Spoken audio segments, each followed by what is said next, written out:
Assalamualaikum warahmatullahi wabarakatuh. Salam sejahtera buat kita semua. Perkenalkan, saya Indah Dajera dengan stambuk 20128 dari kelas A. Saat ini saya akan menjelaskan mengenai ukuran mobilitas dan juga mortalitas.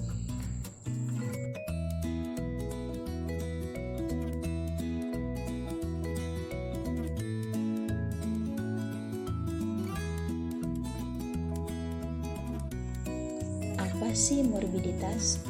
Ya, morbiditas ini biasanya kita kenal dengan angka kesakitan, di mana dia mengacu pada jumlah orang sakit dibandingkan dengan populasi tertentu yang seringkali merupakan kelompok yang sehat atau kelompok yang berisiko. Di dalam morbiditas ini ada ukuran-ukuran yang banyak digunakan. Yang pertama itu ada rate, rasio, dan juga proporsi. Rasio ini adalah hubungan dua angka dalam bentuk A berbanding B atau A dibagi B dikali K. Rasio merupakan nilai relatif yang dihasilkan dari perbandingan dua nilai kuantitatif yang pembilangnya tidak merupakan bagian dari penyebut. Rasio ini digunakan untuk menyatakan besarnya kejadian dan juga digunakan sebagai ukuran untuk membandingkan kuantitas A sebagai numerator dan juga kuantitas B sebagai denominator. Di sini ada contoh tentang rasio di mana kelahiran jenis kelamin bayi laki-laki berbanding dengan bayi perempuan yang ada di Indonesia. Kita pakai rumus yang A berbanding B dikali K. Nah, jadi kita isi nilai bayi perempuannya 1.791.000 dibagi dengan bayi laki-lakinya 1.703.000, nah dikali dengan 1,052 berbanding 1. Jadi artinya angka perbandingan jenis kelamin bayi berjenis laki-laki dan perempuan itu ialah 1,052 berbanding dengan 1. Kita masuk ke pembahasan yang ketiga, yaitu proporsi. Nah, proporsi ini adalah rasio yang spesifik. Maksudnya di mana numerator atau pembilangnya merupakan bagian dari denominator atau penyebut. Nah, yang hasilnya ini yang akan diekspresikan dalam presentasi proporsi juga. Kita lihat di contoh soal berikut.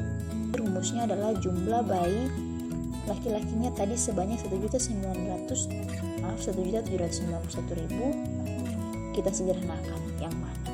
Jadi 1.791.000 ini dikali dengan 10 pangkat 4. Kemudian dibagi dengan jumlah total seharusnya, yaitu jumlah anak bayi laki-laki dan perempuan, di mana hasilnya di sini jumlah bayi laki-lakinya itu disederhanakan menjadi 179.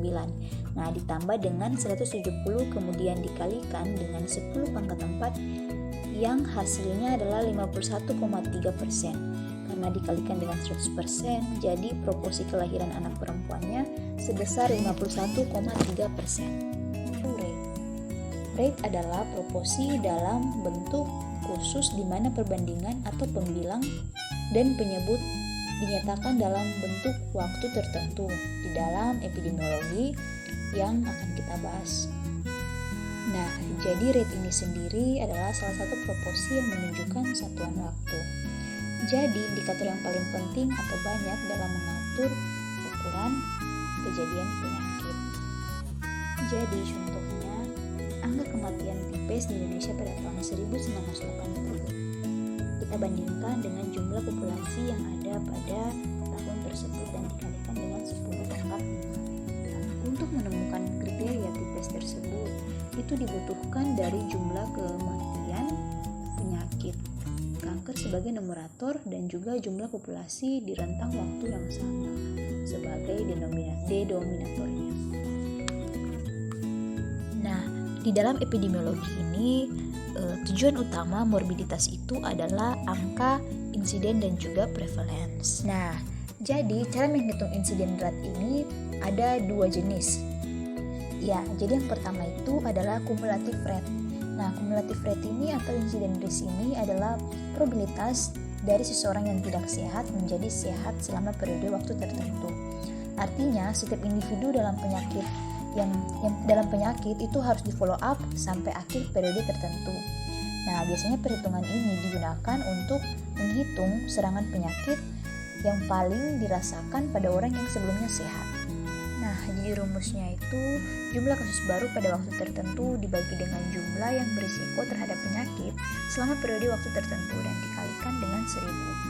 Nah, jadi setiap indikator dalam denominator itu harus selalu di follow up sampai akhir. Jadi yang kedua itu ada incident rate. Incident rate ini adalah angka yang mengatur seseorang sehat menjadi sakit dalam periode waktu yang tertentu.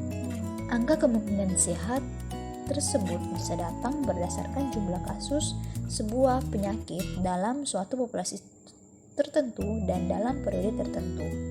Ya, jadi periodenya itu biasanya ditambah 1 tahun. Nah, dalam denominator atau digunakan istilah pesan atau pengetahuan itu ada anggota baru yang berisiko selama 1 tahun ditambahkan ke populasi berisiko yang sudah ada sebelumnya. Yang kedua ini ada prevalensi. Prevalensi ini angka yang mengukur jumlah orang dalam suatu populasi yang membantu sehat pada waktu tertentu.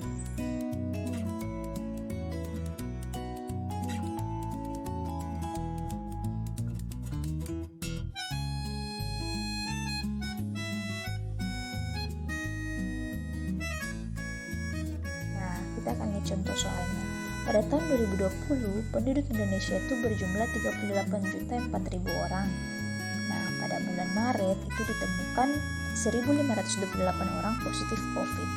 Kemudian pada bulan April ditemukan 10.118 positif COVID.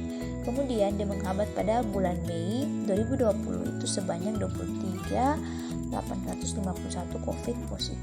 kasus positif COVID.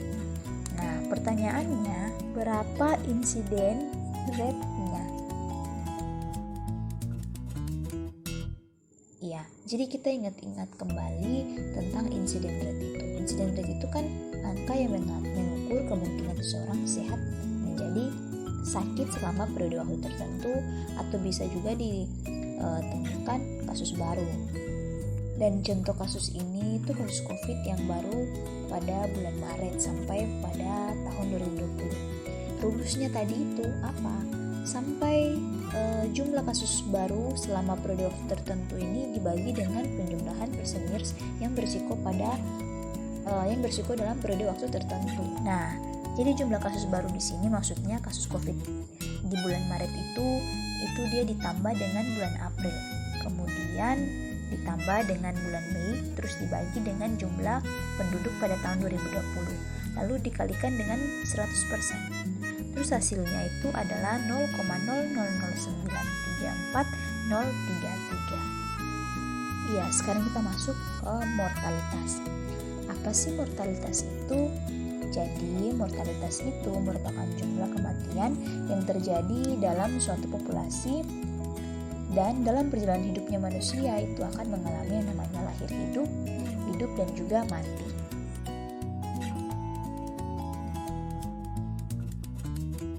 Nah, pada mortalitas ini ada 3 konsep keadaan vital.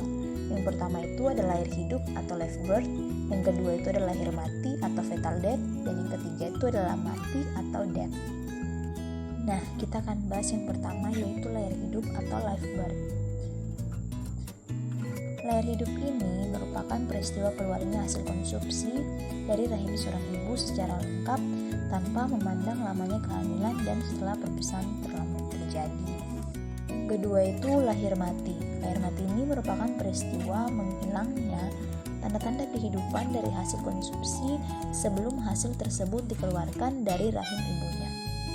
Nah, pada lahir mati ini diadakan atas 3 kejadian, yaitu stillbirth atau meninggal dalam kandungan, yang kedua keguguran atau dimaksud dengan kehilangan kehamilan saat 20 minggu pertama kandungan, dan yang ketiga ada mati atau di mana keadaan menghilangnya sama tanda kehidupan secara permanen yang bisa terjadi setiap saat setelah kelahiran hidup. Ya, dan yang ketiga adalah peristiwa kematian. Peristiwa kematian ini terdapat 2 peristiwa, yaitu kematian yang terjadi sebelum kelahiran dan kematian yang terjadi setelah kelahiran. Nah, apa sih penyebab mortalitas? Nah, penyebabnya itu ialah angka kematian penduduk suatu wilayah yang disebabkan oleh banyak faktor-faktor, misalnya di tingkat kesehatan yang rendah, fasilitas kesehatan yang kurang memadai, bencana alam, dan lain-lain sebagainya. Ya, kita masuk dalam salah satu ukuran mortalitas, ada yaitu CFR atau Chest Fatality Rate. Nah, CFR ini adalah persentase angka kematian oleh sebab penyakit tertentu. Nah, untuk menentukan keganasan penyakit tersebut.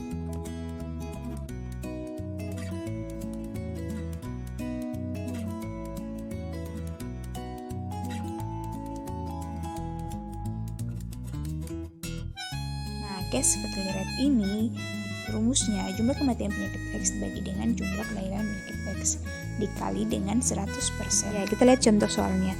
Jika pada suatu populasi ada 20.000 orang yang terkontaminasi COVID, maka PCR dari 100 yang terkontaminasi kasus probability COVID ini yang meninggal dunia, CFR-nya adalah 100 dibagi 20.000 sama dengan 5,5%.